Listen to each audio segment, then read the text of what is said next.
Chairs No Waiting, episode number 462. Margaret Kerry interview, part 2. Two Chairs No Waiting is brought to you each week by the folks over at weaversdepartmentstore.com. Head over to Weavers and check it out. Hey, it's the new year and everybody's been working out, so head over and get a Body by Barney t-shirt. That's right. It's time to show off your Mayberry body wearing this great t-shirt, Body by Barney. Also, head over there and check out the Mayberry postcard set. That's new. It's not to be confused with our note card set.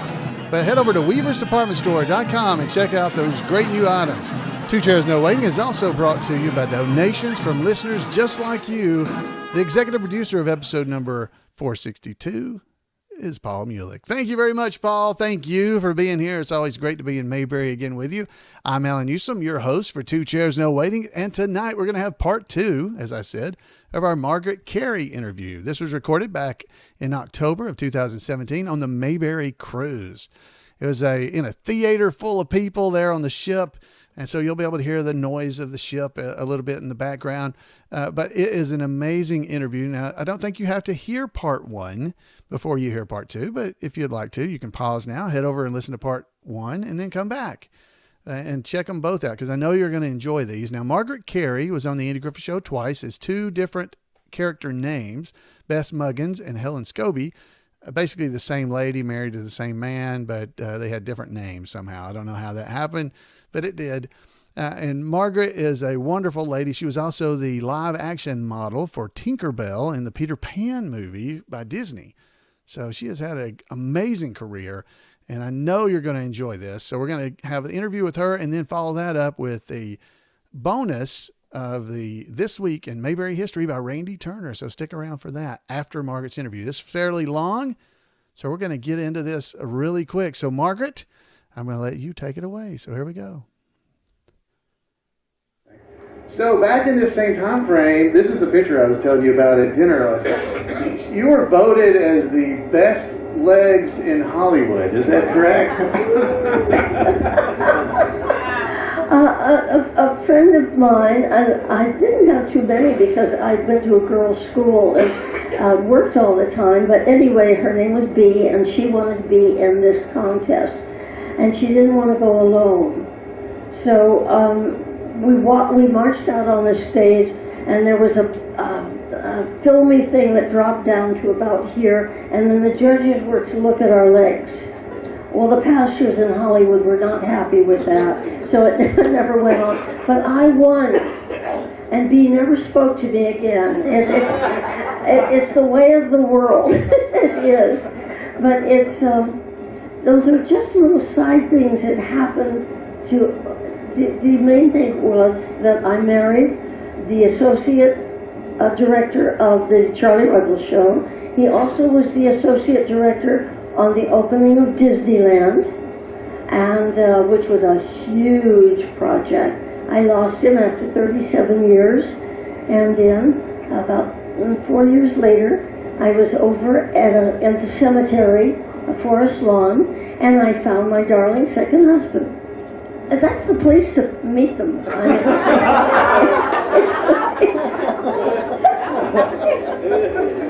Oh, that's great.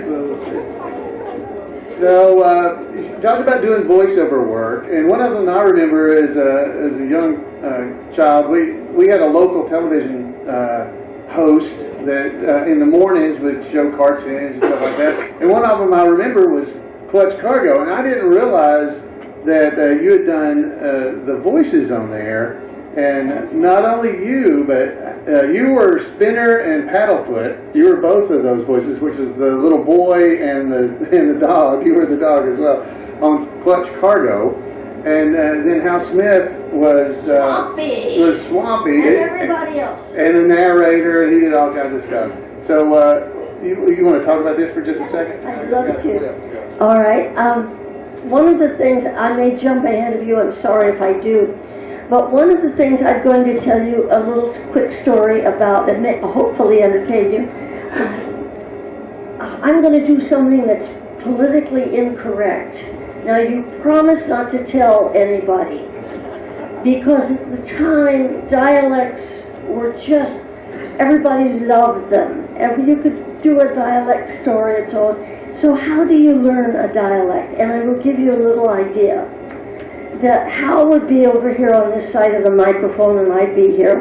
And I'd get the script and I said, Hal, I have to do a German accent. I've forgotten or I don't know how to do it. He says, you step over here in the corner with me and I will show you how to do a German accent.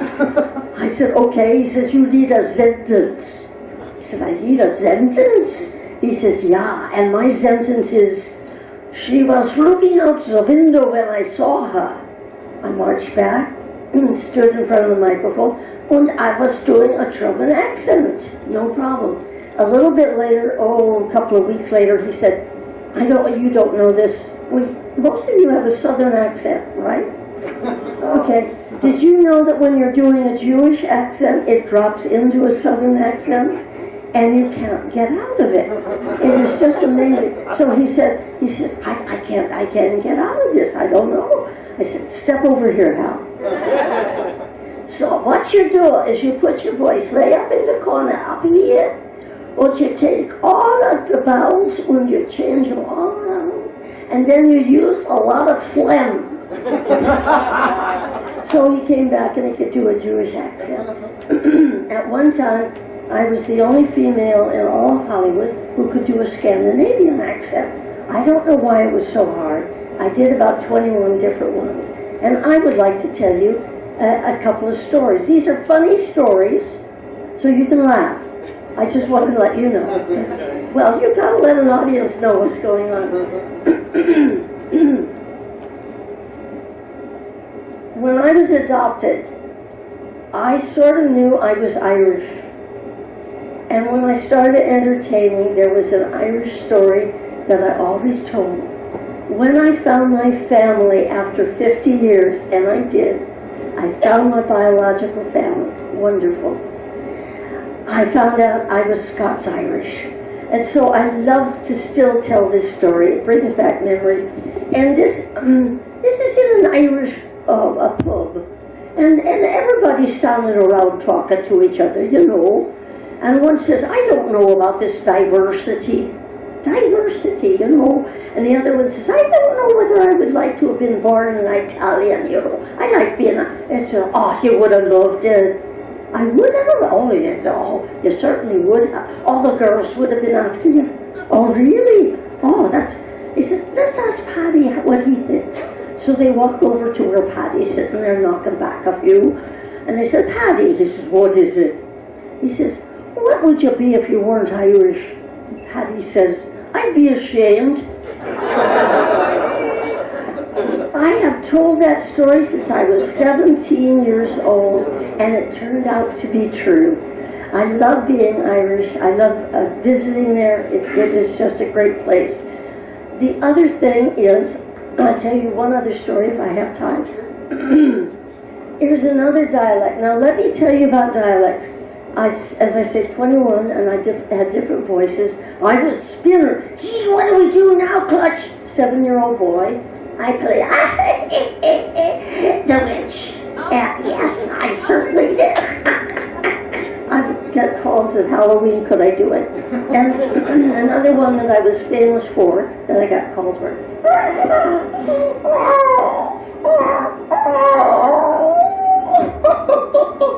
Little baby. All you have to do is do a meow like a cat, and it works, but nobody ever figured that out. Anyway, this is a story about over in England. Now, the dialects are not true because they would be too thick. You couldn't understand them if you had. We call them broadcast quality dialects. So don't hold me to this one, but I love this one.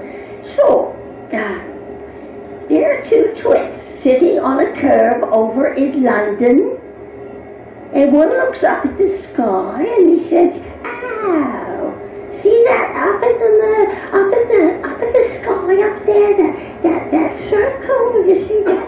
Leo says, "Yeah, I do." He says, "That's the moon." And the other one says, "No, it's not. It's the sun." He says, "No, that's the moon."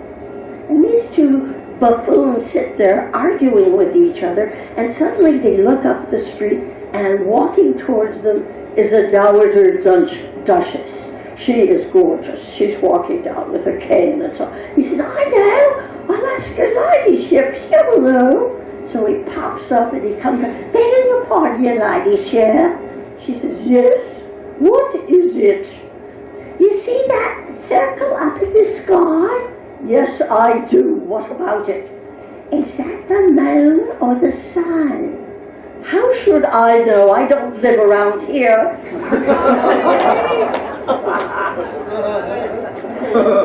Those were the fun kind of things, and every time I saw Hal, every time I saw him, he would have a new story for me, and I would have a new story for him, or we would say, I heard that one, but we'd still tell it. That's great. So, Clutch Cargo is, it was filmed, and when they filmed this, watch the little clip we're going to show here. The drawings, it was a cartoon, but to save money... Static drawing. Yeah, static drawing. They didn't really move, but to save money, as they did it, they actually would video or record your mouth. Film them. They would film and project it on. They would film her mouth, or the mouth of the actor, and put it onto the cartoon drawing. So if you watch, go ahead, Wayne, and hit the play. Of air circus announcement they used to have 30 years ago. Yeah, and that old handbill smells kind of musty, too. It must be some kind of a joke. So as you can see, the mouths are moving. So the dog, they didn't record your mouth, I noticed. Yes, we recorded which brings me probably out of whack of what you want to say. But you start out with the track. And whenever you record, they match as you go along with everything. So we would have certain sentences that from the script that we would redo and be filmed doing it with white paint around us that matched a mat that the camera was taking a picture through. So all it's all, and then they could project the processed film back on to the face. And if I may, you would never think about this, but we're back to the Andy Griffith Show and the Lone Ranger Show. I don't think, we would sit there and watch all of this, but you never think about what it is to get out a new show every week. If it's animation, we had 17 weeks to lead to turn a show out. But it isn't that way with a straight filmed show. You start out with a script. That script has to be okay. That script has to go to all the different departments. Do you need a squad car? Are you going to be interior only, exterior? How many drivers do you need? What do you need for, if you bring a squad car in on the set, you need to get the fire department to give an okay. All of these things. How about wardrobe? How about casting? How about all of those things? I mean, it's just amazing that it gets done. When I was doing the Andy Griffith Show, it was so interesting to watch Andy Griffith stand there, and you could almost tell from the way he stood that whether he was they were talking to him as a producer of the show, making decisions, or whether he was the actor. It was just fascinating. And Don Knotts would usually move away off the set, out of the lights. We were the A team, and the B team were the stand-ins. Yes, you have to get stand-ins too, all of this. And you have to get, if you have children, you have to get teachers. It's just an amazing undertaking, and a show a week. And so Don Knotts would move out of the light, go sit down in the high director's chair, take a look at the script and know what was coming up next. And then he would just dream off into the distance. And it happened over and over and over again that when they would call the A-team and we all took our places out in and when Don Knotts would hit the lights on the set, he would say something hilariously funny, break us all up. I mean, just stand there. And Andy Griffith just loved it more than I thought. That was his second job. I really did, to make us all very, very comfortable. So anyway, back to the other one. After you get all of that in the camera, it was a little stronger with the Andy Griffith Show that we came up with the right lines. In the Lone Ranger, if you got close to what the line was and it made sense in the script, you printed it. I mean, you just didn't have time. We did the whole interior of the Lone Ranger with the horses, with the scene out in the desert. Everything was on one sound stage so that you could get that show done. So it gives you a little bigger feeling of what we went through and how these producers went through and how the directors went through to get this work done. It's an exacting business. It's a delightful business. It's a crazy business. And when you're working with Andy Griffith, it's a fun business. So another cartoon that you did in this same, well, we're going to hear it, the Andy Griffith Show. So we're talking about the Andy Griffith Show here. So that was a perfect lead-in to that. So this was your first time on the Andy Griffith Show, and the Christmas episode. Go ahead and go through one. I think I got several pictures of that. So there she was, locked up in the jail cell, and so your experience on the Andy Griffith Show, you've already described a little bit, but did you feel welcomed and everything that was said? Well, there are several different ways of going into a show where there is a core group of people that are there every week, and you could be excluded, not unkindly, it's just the way that they were, or included. When you walked onto this set, you were part of the family immediately. You were included. It was as if you were going to be there every week with them, which is a lovely, lovely feeling.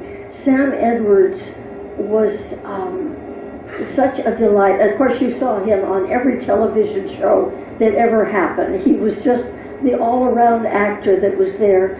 But here's a little idea of inside of an actor, and the kindness and the give and take. If you remember in the scene where I come running in to the jail and I gave him a big hug, it just, nobody told me to do it, I just did it. It just seemed the right thing to do. And when that was just a run-through kind of thing, and the director, Sweeney, Bob Sweeney came over and said to both of us, were sort of standing there, he says to Sam, keep the hug in, I really, really like it. And here was a wonderful thing from an actor to an actor. Sam said, oh, it wasn't my idea, it was Margaret's. But he gave credit. That he was just a delight to work with. And most everybody was a delight. There were only a couple of people in my entire life I said, I never want to work with again. And with all the hundreds of people I've worked with, that's pretty neat. That is neat. So go ahead, Wayne. I think there's... So you were in 2 episodes. So this was we're showing the Christmas episode pictures here. Now these are the colorized versions. Just so you guys know, when they colorized this episode, they actually used photographs that were taken on set, and the dresses and the clothing and all that stuff. They used those color photos to match the colors. So these are actually what it actually would have looked like. Well, it looked like to you, I guess, when you were recording. But in color. So they did a pretty good job on the colorizing. Go ahead. And you were also in this episode, which came later, where Ben Weaver was going to evict you from their house. Now, in those 2 episodes, they changed your characters' names. I don't know why they changed them. Because they didn't know.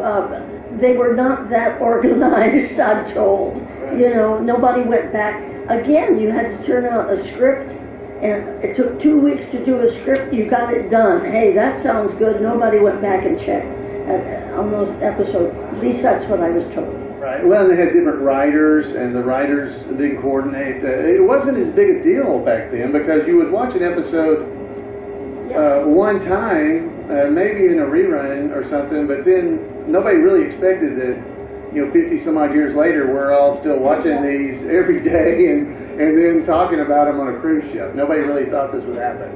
So this was your time on the Andy Griffith Show, so we'll move on.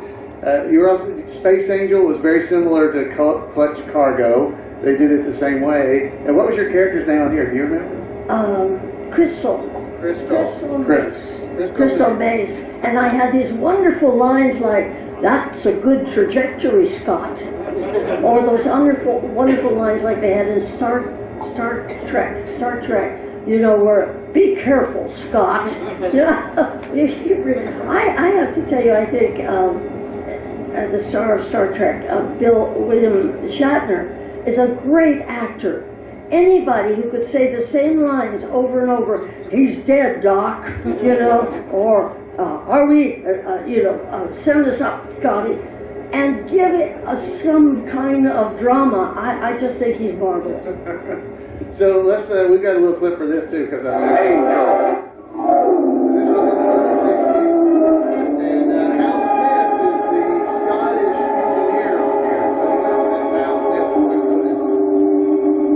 He's the one in the red hair. Signal from Master Control, Scott. It must be the chief. Right, Crystal.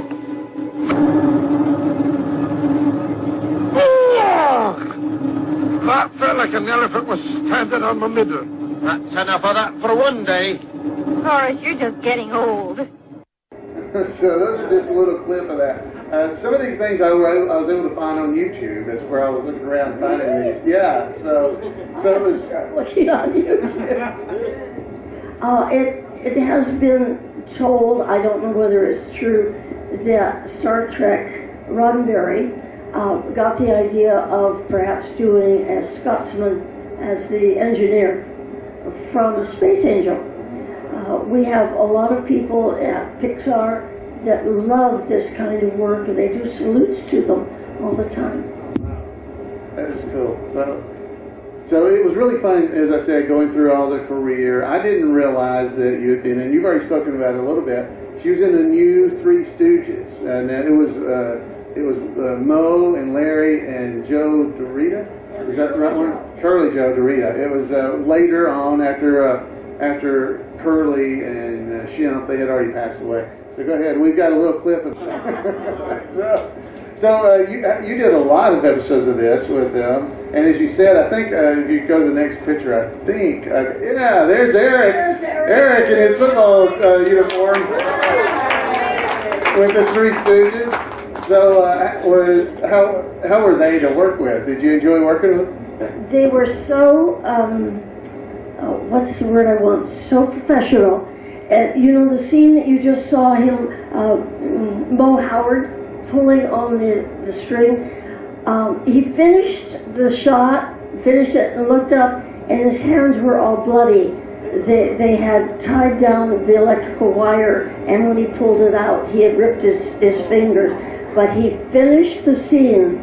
It was an education to work with them, and they were dear. And the other thing you might know, when Mo Howard, when we went out to lunch, would comb his hair back from his face, many people didn't recognize him, but he loved that.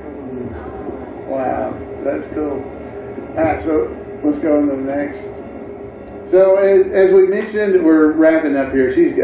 Margaret has a website that's called Tinkerbell Talks. It's got all kinds of stuff about Tinkerbell on there, and I think there's another slider too.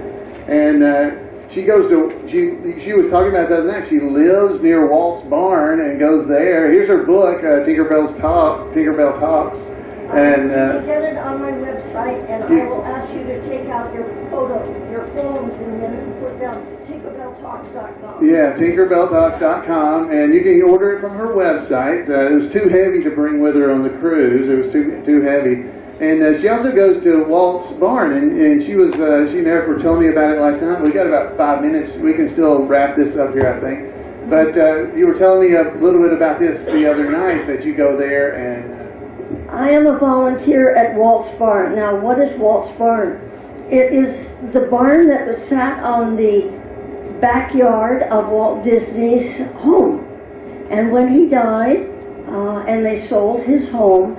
His daughter, Diane Disney Miller, didn't want it to be destroyed, so they moved it over to Griffith Park and duded it up, and it's a museum, and it's where he built the work tables that are there. His desk is there, his chair, his shaving cream is there. It's the essence of Walt Disney. And then Disney came and made a mini park around it, and we have other things that are there. It's on the third Sunday of every month. It is the only free Disney event in the world. Yes. And it's 11 to 3, and as I say, I'm a volunteer. And at my age, what they do is they give me a little duster and say, you could dust those two things and then, leave it alone. But it's an incredible place to see. It is the essence of Disney. And now there is not really a copy, but a salute to the barn near Tampa. And they just flew me out there to cut the ribbon. It's the same idea of these people love their miniature trains, and they have tracks that you can ride the train, that they have 22 minutes of the little train, and you could see Walt Disney's train. And then the one in Tampa, you could ride the 13,000 feet of tracks there also. So it's Carrollwood Pacific Railroad. Carrollwood was the street that he lived on, and he named his railway Carrollwood. So that is Walt Disney's barn, and we love it, and we look after it. So when you come out, try to make it that it involves the third Sunday of the month, and just toot yourself right over to beautiful Griffith Park, which is the largest city park in the United States. It's where the observatory is and the zoo is. All right, well, so what do you want to thank, Margaret? I don't think I've got anything else on there. Any questions? Yeah, so our time's almost up, I believe. You got any prizes you want to give away or anything? Do anything on this one? The next one, good, because I was afraid we'd run out of time. Margaret, is there anything else you'd like to tell everybody? I would like to thank you for your attention. This is a really weird room to work in. You have just been a lovely audience. You just never know what's coming up. I hope I covered some of the things for you. Some of them I went way out on a limb, but I hope you enjoyed it.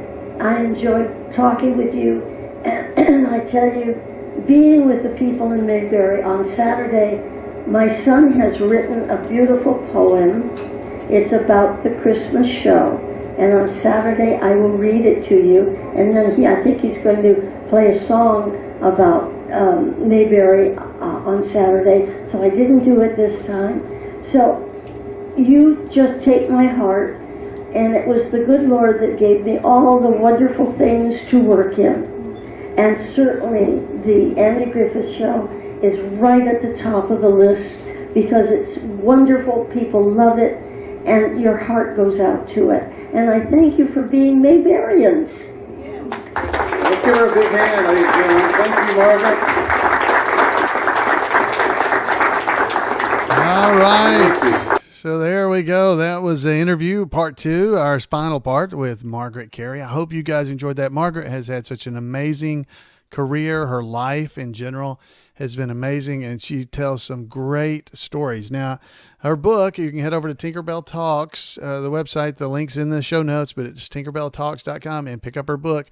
It's a big book. It's weighs, it's 420 pages or so, and it's pretty heavy. That's why she couldn't bring it on the cruise, didn't have it with us on the cruise to sell it. But you can order it from her website. You can get either a regular version or a signed version that she will sign for you. Anyway, so hey, I hope you guys enjoyed that. Again, there's lots of links in the show notes for her stuff, so head over there and check it out. All right, folks, finally, for this episode, to wrap us up, we have got a great report from our friend Randy Turner from over at the Gomer and Cooper Pyle Comic Book Literary Guild. So let's let him take that away. So here we go, Randy. Welcome to This Week in Mayberry History, a report by Special Correspondent Randy Turner of the Gomer and Cooper Pyle Comic Book Literary Guild of the Mayberry Historical Society. The lovely Arlene Golonka was born in Chicago on January the 23rd, 1936. She has had a long and successful career, though she is best known to Mayberry fans and non-Mayberry fans alike as Millie in both the Andy Griffith Show and Mayberry RFD. Of Polish descent, and with a last name that is as far away from the beauty of the actress as one could imagine, Golonka is Polish for pig's knuckle, Arlene began acting while in her early teens. She graduated from the Goodman Theater program in Chicago, and when only 19 began doing summer stock productions. She moved to New York and continued her studies at the Actor Studio, studying under such legendary teachers as Lee Strasberg and Sanford Meisner. And indeed, while Arlene is often thought of as a comedic actress because of the success of her two Mayberry series, she is a fine dramatic actress as well. Her first Broadway appearance was in 1958, in a show that unfortunately closed after only 5 days. But the following year, she found more success. She made her television debut in the New York-based anthology show, The United States Steel Hour, and appeared in a second, far more successful Broadway show, Take Me Along, starring Jackie Gleason. It was a hit show and ran for over a year. After the show finally closed, Arlene appeared in another TV series filmed in New York, and then had another successful run in the hit Broadway play by Neil Simon, Come Blow Your Horn. Arlene never missed one of the show's 677 performances. By 1963, Arlene was a member of the famed Second City Improvisational Theater Troupe's New York branch. She continued to appear in series and a soap opera, and made her film debut in a small part in a Natalie Wood movie, all filmed in New York. Arlene stayed in New York for several more years, appearing on Broadway in several more shows, most notably as Candy Starr in One Flew Over the Cuckoo's Nest from 1963 to 1964 with Kirk Douglas. She also was part of the cast of a top 10 comedy album called You Don't Have to Be Jewish, released in 1965. Arlene moved to Los Angeles in 1967 and found immediate success. That same year, she appeared in a feature film western starring Henry Fonda and guest starred in The Flying Nun. But more importantly to us, she was cast as Millie Hutchins, a new employee at Boysinger's Bakery who had just moved from Mount Pilot. She immediately caught Howard Sprague's eye and appeared in the Andy Griffith Show twice, first as his girlfriend and then as his fiancée, though they did not go through with a wedding. After appearing in projects such as a 2-part storyline in Get Smart and with Clint Eastwood in Hang 'em High in 1968, Arlene was cast in the spin-off series Mayberry RFD, now called Millie Swanson, a role she played for all 3 seasons of the show. Even though her last name was different, she was clearly the same character that had appeared in the original series. She still worked at Boysinger's Bakery, and in the second episode of Mayberry RFD, there was even a reference that she and Howard used to date. After her time in Mayberry ended, Arlene continued to have an active career. She added voiceover work to her resume, voicing the regular character Debbie in the cartoon Speed Buggy in 1973, and has done much voice work over her career. She began acting on the stage again in the 1970s in California, including starring in a 1972 regional tour of Who's Afraid of Virginia Woolf. She has appeared in more than 100 films and TV series, as varied as MASH, to All in the Family, to her last appearance in 2005 in an episode of The King of Queens. She continued to teach acting for many years and is now happily retired. Well, that's it for this week. Thanks for listening. And remember to take Andy's advice and go out there and act like somebody. Thank you, Randy, for that great report on Arlene. I got to meet her myself. She was fun to meet. Folks, if you enjoy Randy Turner's reports here, you can join over at the Gomer and Goober Pile Comic Book Literary Guild. Gomer and Goober? Yeah. Over on Facebook. If you go and search for that on Facebook, you'll find it. He's posting a weekly report there as well. So if you want to make sure you get it, you can email him at turnersgrade@gmail.com. And he will get you signed up on his mailing list so that when he posts there on the Gomer and Goober Pile Comic Book Literary Guild, you'll get an email making sure you don't miss it. So turnersgrade@gmail.com. Folks, I want to thank you for being here in Mayberry with me to this episode. I hope you've enjoyed it. I know I always enjoy getting to spend a little bit of time here with you, and I would love to hear from you. You can give me a call at 888-684-8415. Let me know how things are going for you. Tell me how you're enjoying the show. If you got some Mayberry gifts at Christmas, I would love to hear them. Maybe you didn't get them at Christmas. Maybe you just got them at some other point. I'd still like to hear from you. Send me a picture of them. Even better, I can show them to folks here on the podcast or post them on our Facebook page. I'd love to hear from you. 888-684-8415. Head over to twochairsnowaiting.com, click on the contacts button, and you'll see it there. Folks, if you enjoyed the podcast by video, I want to ask that you subscribe to our YouTube page. Please click the subscribe button. I need to get more subscribers. Folks, have a great week, and we'll see you next time. Night, everybody.